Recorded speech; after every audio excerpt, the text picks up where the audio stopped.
Good morning, students. Welcome to the history class. Today you are going to learn a new chapter, chapter 5, the Muslim League. But from this lesson, a few topic has been eliminated for 2022 examination by the council. That is the factors leading to the formation of Muslim League as well as the events. So we will start from the formation of the Muslim League.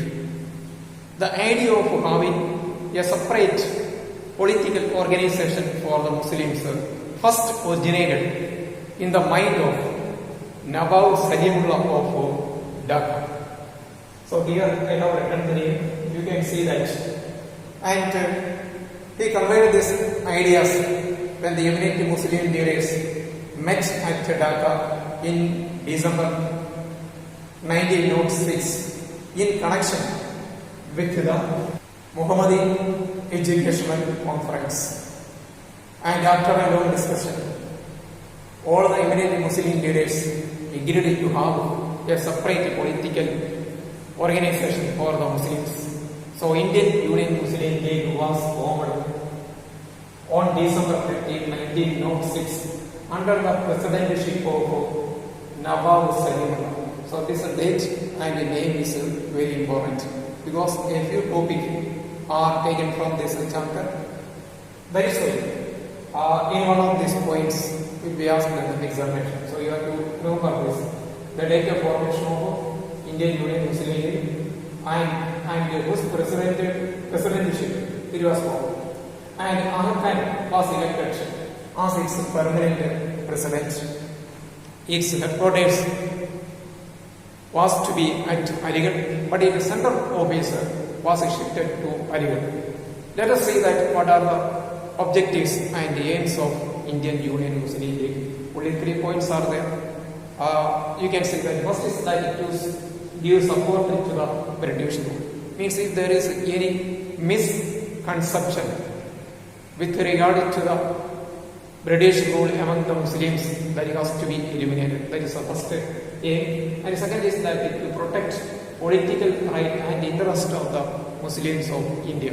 And the third objective is that to prevent the rise of hostility between Muslims and other communities. Means if there is any hostility or any kind of enmity between Muslims as well as other communities, that has to be discussed and solved. So these are the main aims and objectives. Moving ahead, we will see the impact of Muslim League on the national movement. The formation of Muslim League was welcomed by the British because they thought that they can use the Indian Union Muslim League to counter the growth of Indian National Congress. And so it also weakened the activities of the national movement in India for a time being. Let us see what are the other ways or what are the impact of this, the formation of Indian Union Muslim League. First is that League role in the beginning. In the very beginning, League had a separate entity. It stood apart from all the national movements. And it also sought greater share in all government service. And as regards representation, it wanted more representation. And the next point is that government supported the League. The British government also supported the Muslim League because they can check the growth of national movement in India. That is why they offer the Muslim League separate electorate. So here the word is written here, electorate. Electorate means the people who are living in an area entitled to vote or has the right to vote. That is known as electorate. So, by the Indo-Mongolian reforms of 1907, the British government gave separate electorate to the Muslims. So this year is also very important. Indo-Mongolian reforms also very important. And by which only Muslim candidates are elected from a separate area or from a consistency.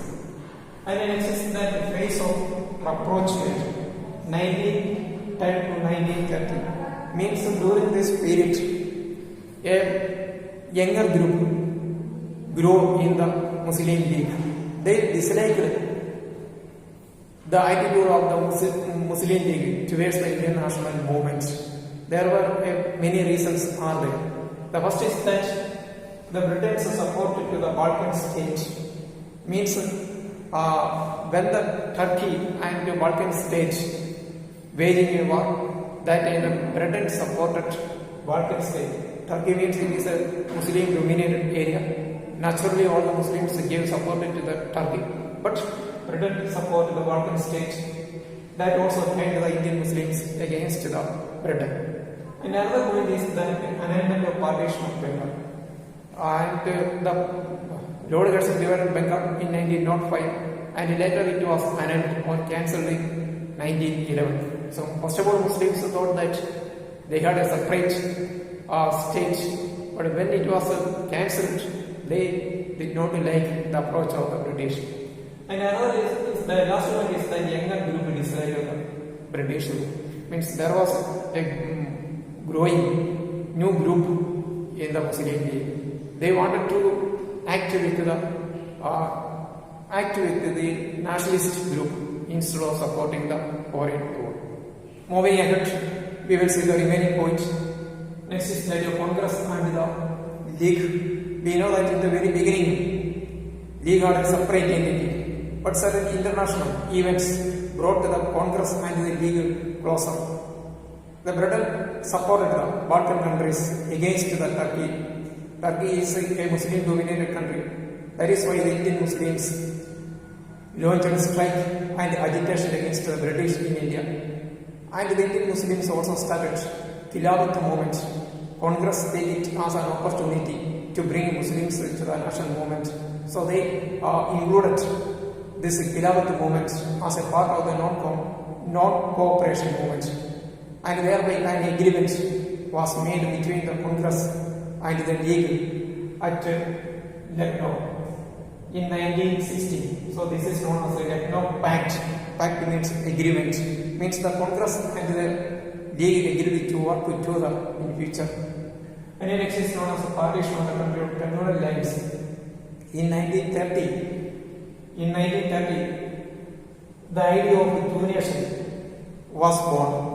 But in 1940, Muhammad Ali Jinnah put forward the two nation theory. But moving ahead, we will see the circumstances leading to the Lucknow Pact. The first is the international events. About this I told you. Just now I want to repeat. International events means that when Turkey and Balkan countries fought, Britain supported Balkan countries instead of giving support to the Turkey. Turkey is a Muslim-dominated country, and Sultan was the religious head of Muslims of all over the world, and he is considered as the Khalifa. And when he was targeted by the Britain, naturally Indian Muslims also are turned against the British. So it brought a closer understanding between the Congress. And now the Muslims thought that they will act with the Congress against the Britain. That is international events. And the next is that the partition of Bengal was cancelled. The first Bengal was divided on the basis of religion. So that was a hidden agenda of Lord Curzon. But later it was cancelled. That also affected the Muslims to turn against the British government. And next is the nationalist Muslim leaders. But there are also emerged nationalist Muslim leaders by this time. They opposed the stand of the Muslims supporting the British government. Examples are that Abdul Kalam Azad, who wanted to work with the nationalist movement instead of giving support to the Britain. And another is that Ali brothers.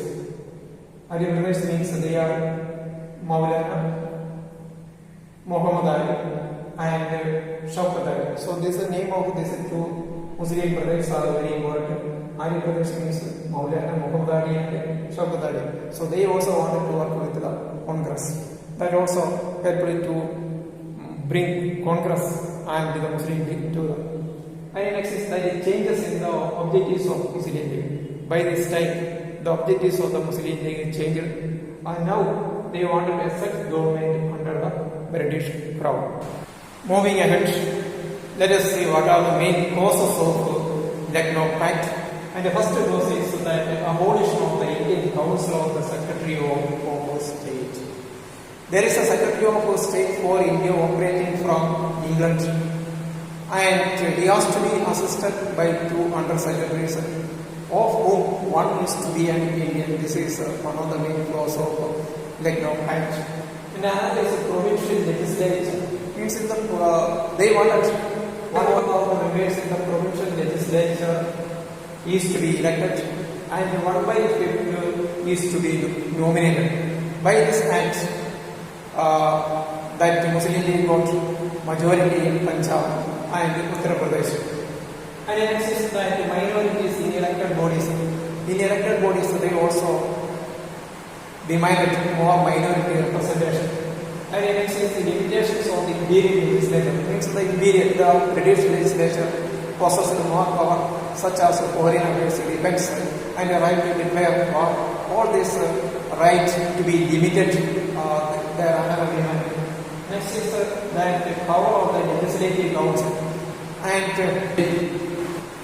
if the all the bill passed by the legislative council is to be operated unless it is vetoed by the Governor General.